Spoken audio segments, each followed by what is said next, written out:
Let's go big picture on the Kraken. What has facilitated this second-year jump where they just knocked out the defending champs and they go up 1-0 on the Stars? What's facilitated this jump into year two?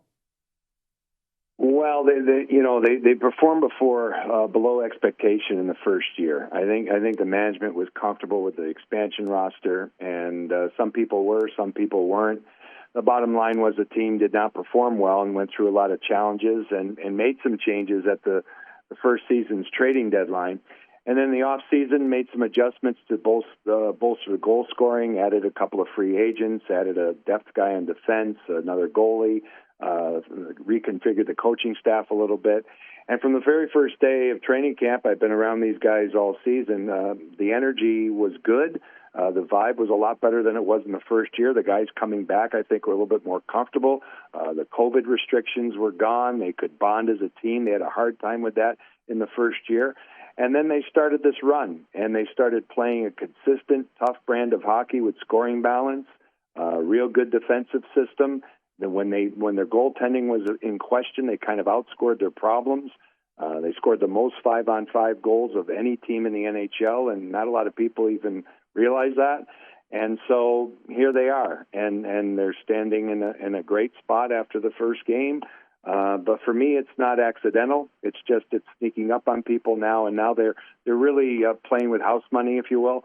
I mean, when you look at the first round series, the pressure was strictly on Colorado. Maybe in the sixth game when Seattle had a chance to close it out and couldn't at home, that's when the first time they had pressure. The pressure came off again in Game 7. They won the game, and they won 3 games on the road in that series. And then last night they jump out to a lead in the first period, relinquish the lead, go to overtime, and find a way to win. So I think they're rolling, and they're going to be a tough out. Will they have enough to beat Dallas? We'll see. But it's a real great story. It really is. Hey, you're absolutely right about that, John. Just tell us a little bit about how important that win was, because they really dominated the play. First period, they take a 4-2 lead, and then obviously I felt like it was the Kraken versus Joe Pavelski last night.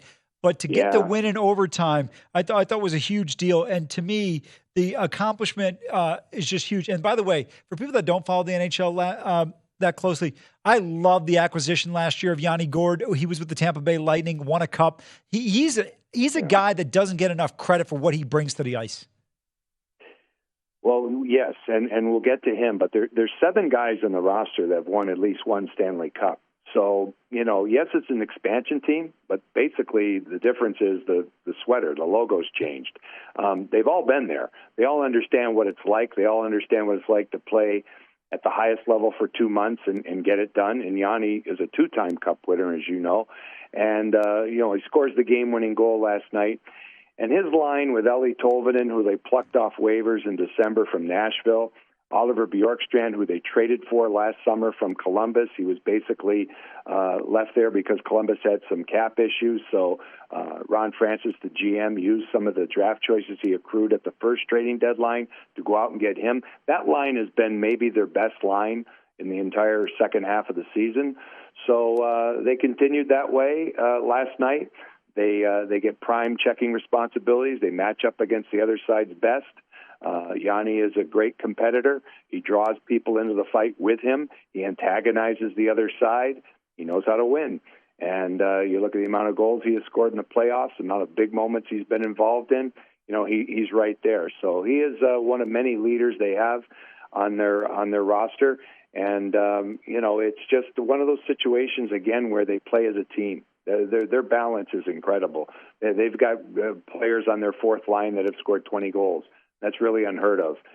So they don't rely on a top 6 in terms of the forwards or a Norris Trophy defenseman to kind of anchor their defense. It's by and large a committee of 20 guys that get out there and get it done. Go to VSiN.com/subscribe to become a VSiN Pro subscriber today.